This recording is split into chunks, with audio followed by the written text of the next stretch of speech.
¿Qué tal? ¿Cómo está? Muy buenas noches. Un placer saludarles. Soy Fernando del Rincón. Buen inicio de semana. Gracias por iniciar esta semana con nosotros. El tema de esta noche, en conclusiones, se lo presento así. Ni siquiera en estudio, no existe.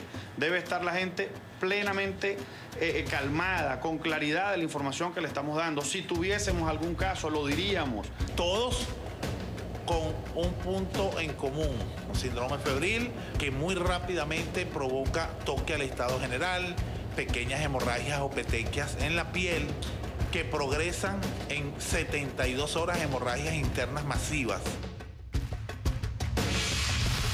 Venezuela a consulta, desconcierto por muertes en el Hospital Central de Aragua.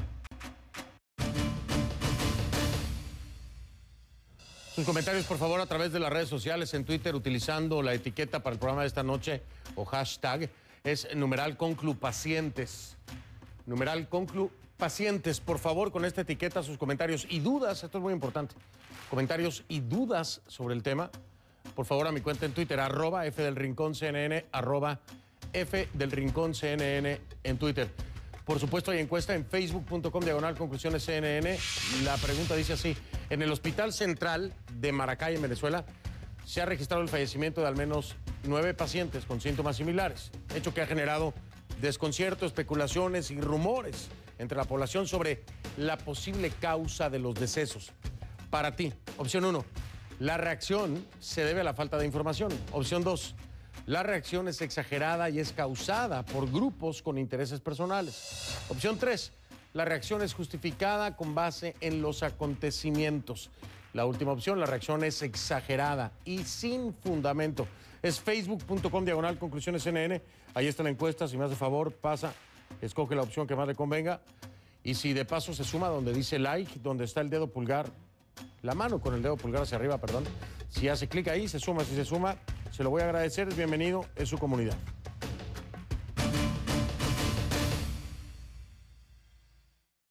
Bien, pues antes de presentar los hechos del día de hoy, quiero advertirle que algunas de las imágenes a continuación pudieran herir su sensibilidad, es decir, no son agradables, y si hay algún pequeño por ahí, bueno, pues se vería en complicaciones para explicarle.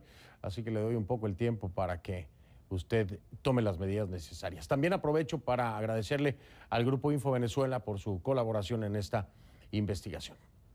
Bueno, la situación es la siguiente. Hay incertidumbre en Venezuela tras presentarse información por parte del Colegio Médico del Estado de Aragua sobre 8 casos de posibles muertes con síntomas en común. Según el presidente del grupo médico, el doctor Ángel Sarmiento, la enfermedad presenta un cuadro febril hemorrágico, es decir, la aparición aguda de fiebre y en casos graves, pérdida de peso, petequias o brotes de piel, signos de sangrado interno y posibles fallas renales.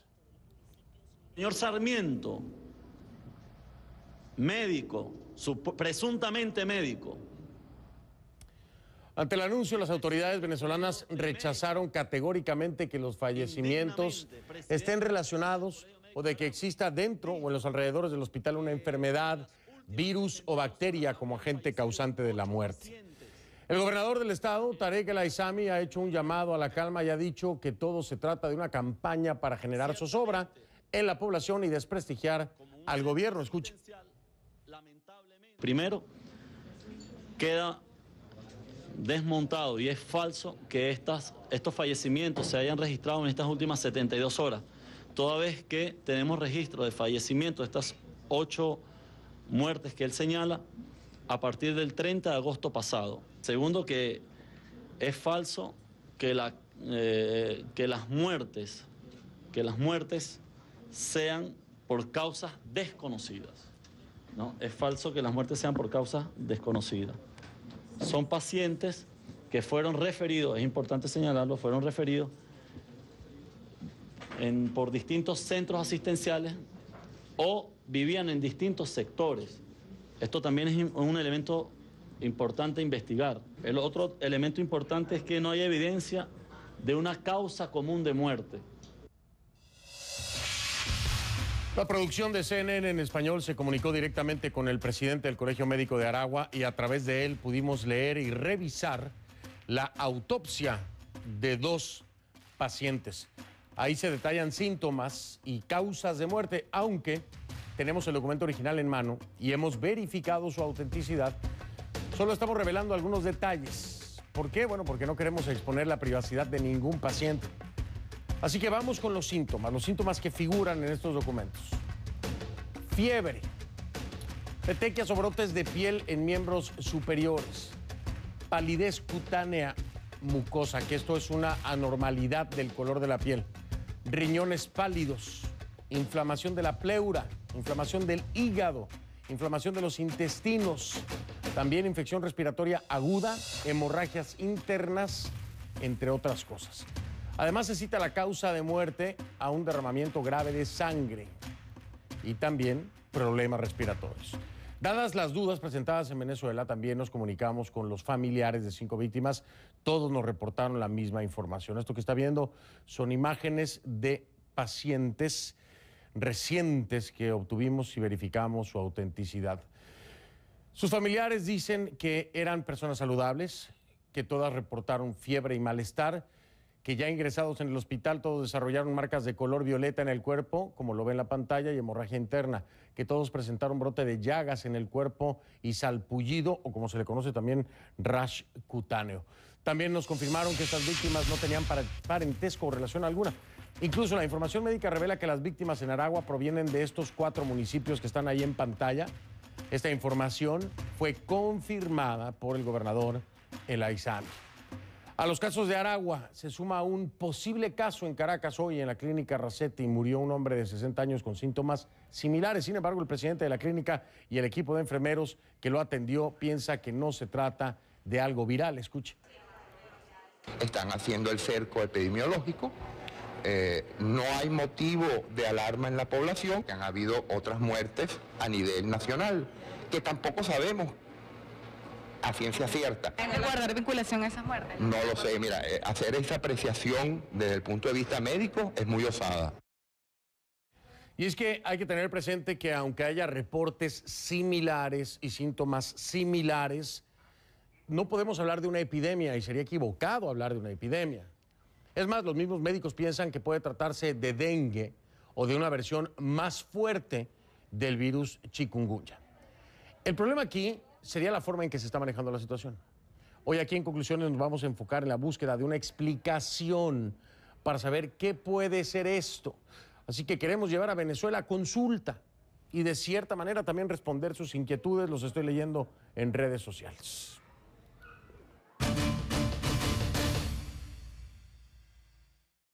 Le doy la bienvenida entonces a mi invitado esta noche, Carlos del Río. Él es médico experto en epidemiología, salud global y profesor de enfermedades infecciosas de la Universidad Emory, en vivo desde Washington. Bienvenido, doctor. Muchas gracias por este tiempo y sobre todo por aceptar esta entrevista. Buenas noches. Buenas noches, Fernando. Muy contento de estar con usted. Al contrario, un placer para nosotros. Créame que la gente en Venezuela está muy pendiente de lo que vayamos a hablar aquí esta noche. Le enviamos los documentos el día de hoy, estos certificados de función, estas autopsias desde el punto de vista médico y los cuadros que se presentaban ahí. Sé que no es la información completa que tal vez pudiera tener acceso normalmente, pero de acuerdo a esto que le enviamos, para usted, ¿se trata concretamente de alguna enfermedad o hacia dónde nos puede dar un poco de luz sobre lo que están padeciendo?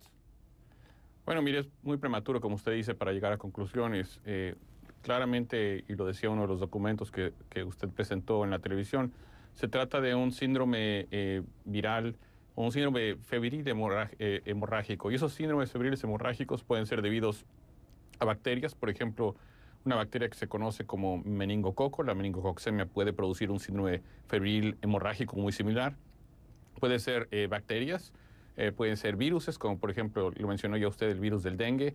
Pueden ser virus, como por ejemplo, hay unos virus que se llaman arenavirus que producen fiebres hemorrágicas. En fin, yo creo que las posibilidades son amplias y lo que están haciendo y lo que tiene que haber es una investigación epidemiológica, la cual se tiene que llevar a cabo de una manera muy protocolizada y muy clara, hacer un estudio de casos controles, saber qué está pasando, tomar muestras de sangre, hacer estudios de laboratorio, hacer estudios de autopsia, para realmente tratar de llegar a una conclusión. Entonces, es prematuro en este momento. Simple y sencillamente las autoridades sanitarias y de salud pública pues deberán de de proceder de una manera apropiada para tratar de encontrar si efectivamente se trata de algo o si se trata de casos aislados de distintos padecimientos y que no están relacionados.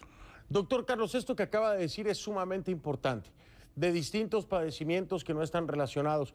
¿Y por qué? Y me corrige usted si estoy mal. Después de haber estado haciendo una investigación y estar estudiando el caso, veo que chikungunya, de acuerdo a información de la Organización Mundial de la Salud, el dengue y el mismo ébola tienen síntomas muy parecidos. Es decir, aquí que quede claro, no estamos diciendo que sea ninguna de estas tres, vamos a aclararlo para que no se cause ningún pánico, zozobra o confusión.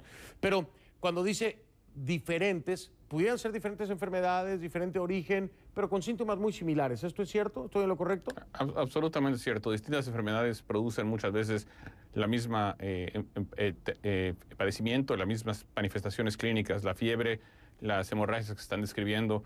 El dengue sería una posibilidad, pero el dengue característicamente no produce hemorragias tan intensas. La chikungunya pues produce más bien fiebre y malestares articulares, no tanto las fiebres, las hemorragias que aquí están descritas. Y bueno, incluso el mismo ébola, estamos viendo en este momento en África el ébola causando muy pocas hemorragias, realmente causando mucha diarrea y síntomas de otro tipo, pero no tanto hemorragias.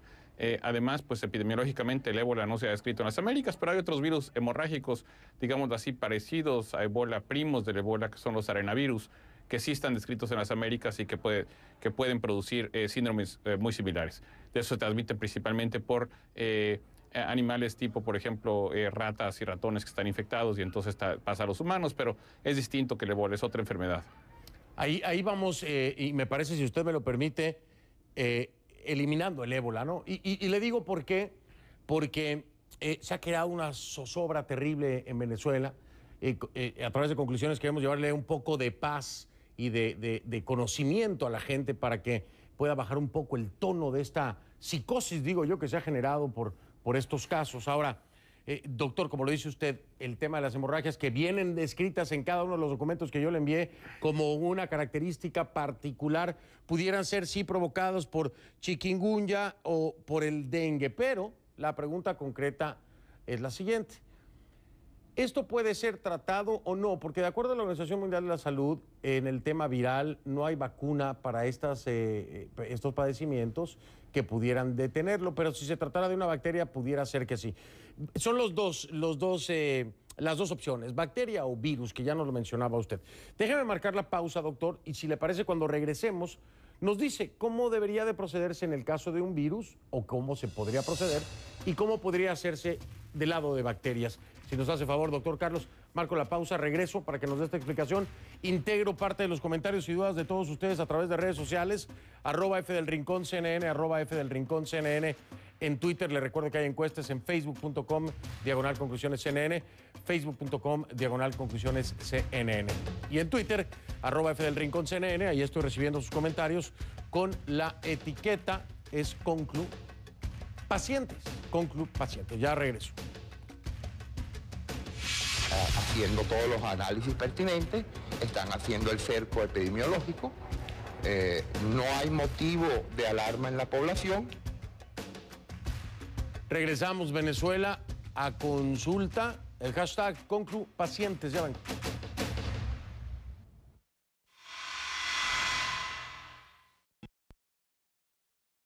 Es falso que las muertes sean por causas desconocidas. El otro elemento importante es que no hay evidencia de una causa común de muerte. De regreso con mi invitado, el doctor Carlos del Río, médico experto en epidemiología, salud global y profesor de enfermedades infecciosas de la Universidad Emory. Doctor, le preguntaba yo antes de ir a la pausa, aquí hay dos líneas posibles, virus o bacteria. ¿Cómo se actuaría de una forma o de la otra? ¿Hay algún tratamiento para las infecciones virales, concretamente en el caso del dengue, en el caso de la chikungunya? No las hay. Y del lado de la bacteria, si nos pudiera orientar. Bueno, primero, Fernando, yo creo que son dos opciones, pero no son las únicas. Pudiera ser también algún agente de tipo parásito, por ejemplo, el paludismo, la malaria, es un parásito y puede causar manifestaciones semejantes. También podría ser una toxina. Yo simplemente le estoy diciendo que es muy probable que sea un virus o una bacteria, pero no son las únicas opciones. El poder establecer un tratamiento, el poder establecer un programa de control, pues obviamente depende de identificar la causa. La principal función en este momento de las autoridades sanitarias es tratar de hacer el estudio epidemiológico necesario, como comentó uno de sus entrevistados, uno de los médicos en Venezuela, realizar el cerco sanitario, realizar los estudios necesarios de laboratorio para tratar de identificar la causa. Una vez que sepamos la causa, entonces es más fácil saber hacia dónde puede uno ir. Ahora, al tratar de identificar la causa, pues van a probar por las cosas más comunes, dengue, chikungunya, arenavirus, malaria, etcétera. Pero ya hechas las pruebas, tratarán de encontrar cuál es el agente causal y de esa manera poder establecer las medidas tanto de tratamiento como de prevención necesarias. Bien, y qué bueno que lo aclara, es decir, podría ser parasitario también, entonces ya estamos hablando de 3 posibilidades. Ahora, siempre la gente se preocupa, doctor, usted como epidemiólogo podrá entender que cuando los mortales, ¿no? Nosotros que no sabemos tanto de medicina, oímos que está pasando esto, decimos, ¿cómo me protejo? ¿Qué puedo hacer? ¿Qué es lo primero que debo hacer? Yo en mi casa, ¿no? En mi casa, en la calle, cuando salgo. ¿Qué usted como epidemiólogo, hacia el común de los mortales, qué le recomendaría? ¿Hay alguna medida que pueda tomar la persona de común y corriente día a día? Bueno, la principal medida que uno puede tomar definitivamente es las medidas sanitarias comunes y corrientes, ¿no? El tener agua potable, el lavarse las manos, el comer comida que no esté contaminada. Todas esas son medidas importantes. El evitar los piquetes, el control de los vectores de los mosquitos, ya sea mediante insecticidas, mediante repelentes. Todas son medidas importantes. Todas las medidas sanitarias generales que un gobierno realiza de control de vectores, de disminuir los riesgos de mantener el agua potable, de disminuir el riesgo de contaminación fecal del agua, son todas medidas muy importantes. En realidad, al tratar de controlar cualquier brote, pues esas medidas son fundamentales. Hoy en día sabemos que muchos de los brotes de dengue están siendo ocasionados porque la gente tiene agua estancada en sus domicilios, en sus viviendas, en las ciudades, y ahí en esa agua estancada, que está en llantas, que está en contenedores, que está en cubetas, pues entonces los mosquitos pueden desarrollarse, pueden crecer, y entonces tenemos ahora el desarrollo del vector que transmite un virus como el dengue o un parásito como la malaria. Entonces, las medidas generales de control sanitario se vuelven indispensables de aplicar en todo momento, sepamos o no cuál es la causa. Me preguntan, y si tiene la respuesta, doctor, porque quiero integrar un poco las dudas de la gente. Cuando habla de que esto puede ser una toxina, ¿dónde pudiera ser la fuente? El origen de toxina puede ser agua, alimentación. ¿Dónde pudiera estar ubicada una toxina? Bueno, mire, otra vez es difícil saberlo sin ver los pacientes, sin ver las causas. Pero, por ejemplo, hay toxinas como los organofosforados, los fumigantes que tienen organofosforados que pueden producir síndromes hemorrágicos. No tanto la fiebre, pero sí el síndrome hemorrágico. Entonces hay que realmente hacer un estudio otra vez bacteriológico, virológico y toxicológico de estos pacientes. Eso es lo que hacen los epidemiólogos. Los epidemiólogos se les presentan situaciones de este tipo y entonces hacen los estudios necesarios para tratar de identificar las causas. El encontrar causas ha sido desde tiempos muy antiguos, cuando se descubrió por vez primera la cólera y cómo se estaba transmitiendo cólera en Londres, fue precisamente mediante un estudio epidemiológico de tratar de determinar que el agua estaba siendo contaminada por materia fecal que venía sobre el río Támesis en Londres. Por cierto, no está de más, lo decía el doctor, no está de más el tema del mosquito, bueno, porque en el caso de 2 de las enfermedades, el mosquito transmisor pues es fundamental para poder controlarlo y evitarlo. Doctor, hacia el interior de las clínicas médicas, ¿cuáles son los requisitos para que pudiera, antes de determinarse de qué se trata, para que pudieran tomarse medidas de contención en el caso de que aún no se defina, como es el caso de Venezuela, de qué se trata concretamente? Bueno, en clínicas, en países como los nuestros, en Latinoamérica, lo que se puede hacer es establecer medidas de control de infecciones. Y las medidas de control de infecciones que implica el que el paciente es puesto en aislamiento, que el paciente es manejado con guantes, el que un médico o una enfermera no llega y toca sangre sin estar protegido, no solamente para protegerse a sí mismo, sino para transmitir la infección a otros pacientes, es muy importante. Entonces, uno como médico, y como está viendo usted en esta toma, pues la persona está usando guantes para manejar un espécimen, para tomar una muestra de sangre, y esas son medidas muy, muy importantes y muy fundamentales de control de infecciones que se vuelven fundamentales en este tipo de situaciones. Tengo muchísimos comentarios, hacer la aclaración de que, claro, es que necesita hacer un estudio más a fondo para poder determinar concretamente de qué se trata. Estos son escenarios que se están planteando para poderlo entender. Y la otra cosa que le iba a preguntar, doctor, porque la gente ya ha estado leyendo muchos comentarios, claro, yo lo puedo explicar, pero me gustaría que usted lo hiciera mejor. La diferencia entre una epidemia ¿no? Y 9 casos, por ejemplo. ¿Cuál es la diferencia? La gente dice, hay una epidemia. Bueno, pandemia ni se diga, es ridículo decirlo, pero una epidemia, doctor, ¿nos puede explicar por qué se considera algo o no una epidemia? Bueno, cuando hay un número superior de casos de los que habitualmente se observan de un padecimiento, hablamos de una epidemia. Si en términos generales se observa en una población, no sé, 50 casos de dengue al mes o al año y de repente hay 100, estamos hablando de que ya se sobrepasó la cantidad epidemiológica, la marca epidemiológica para establecer que esto está arriba de lo esperado. Es decir, cuando hay más casos de los esperados de algo, hablamos de que hay una epidemia. Cuando esa epidemia se encuentra presente en muchas partes del mundo es cuando hablamos de una pandemia. Cuando es en otras partes del mundo, se habla de una pandemia. Ahora, las condiciones de una clínica son sumamente importantes, doctor. Cuando no hay asepsia, ¿esto puede complicar aún más la situación que se está presentando? Pues yo creo que complica todas las situaciones, no solamente estas, sino las infecciones que llamamos infecciones nosocomiales. Una persona va a un hospital y adquiere una infección dentro de un hospital después de una cirugía, después de un parto, y eso puede llevar a la muerte. Las infecciones nosocomiales es un problema serio en todas partes del mundo y por tanto la asepsia dentro de las clínicas, el control sanitario, lo hemos sabido desde hace muchos años que es fundamental para evitar la transmisión de infecciones, las infecciones nosocomiales, sean estas o sean las infecciones, como le decía yo, una bacteria resistente que está dentro del hospital y que entonces produce una infección de una cirugía. Una persona va a operarse de un apéndice o a tener un parto, se infecta y a consecuencia de eso pues se pone muy grave e incluso fallece. Doctor Carlos del Río, médico experto en epidemiología, salud global y profesor de enfermedades infecciosas de la Universidad Emory. Le quiero dar las gracias. Seguramente muchas personas en Venezuela le están muy agradecidos por esto que nos ha traído el día de hoy con su conocimiento. Gracias, muy amable. Muchas gracias, Fernando, y buenas noches. Buenas noches, doctor. Gracias, muy amable. Gracias por los comentarios. Regreso, tenemos más.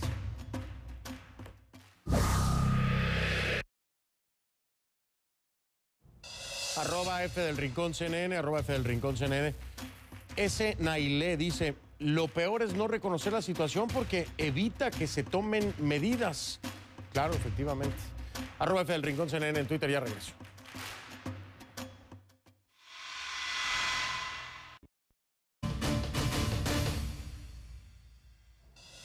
Hay muchísimos comentarios, pero vamos a ver el resultado de la encuesta en Facebook. Con más de 1,400 votos, la opción que ustedes han escogido es que la reacción que hay en Venezuela por esto es justificada en base a los acontecimientos. Ahí lo tiene usted, es su decisión y está en pantalla. Facebook.com/conclusiones CNN, Facebook.com/conclusiones CNN. Aquí donde dice like, donde ve la mano con el dedo pulgar hacia arriba, haga clic y se suma. Se lo voy a agradecer. Por lo pronto, soy Fernando del Rincón, nos estamos viendo mañana. Le recuerdo que si no lo vio en conclusiones, no lo vio. Que pase muy buenas noches. Hasta mañana.